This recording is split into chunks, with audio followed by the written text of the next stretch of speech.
Өте қызықты блиц ойынның бірі Каракан. Мына жерде енді Атакапанова пешканы алға қарай кетті. Әзірге екі жақта фигураларын жай ғана дамытуда. Мына жерде мен ауыстырған дұрыс еді негізі, бірақ оның қара пілін құртқым келді.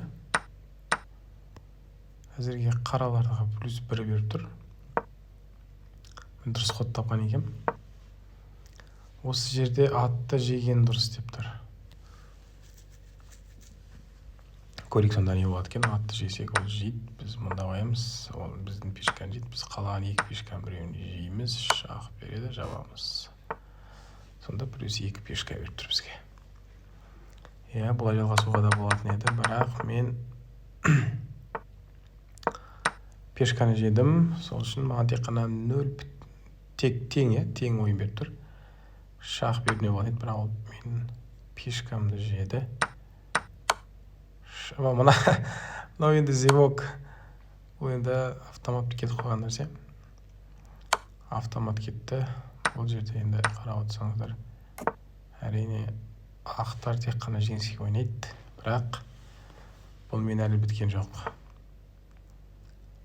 Мат бір ходта, егерде мысалы басқа бір ход жүрсе, бірден мат береміз. Бұны кейде пулья блицта көрмей қалуы мүмкін, бірақ қарсыласым көрді.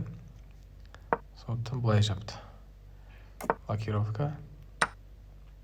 Пешканы жеген дұрыс болған жоқ, әрине. Ферзін алдын ашты. Бірден ладьяны қойдым. Мінекей плюс 20. Бірақ бұл жерде де мен дұрыс ход таппаған екем. Ең жақсы ход. Бұл да жақсы ход, бірақ ең жақсы ход ферзь G3. Мат 7 ходта дейді. Мысалы бір ход жүретін болса, біз не істейміз? Жейміз. Шах береді. Тек қана фигуралар беру бұл жерде. Ойын бітті деген сөз.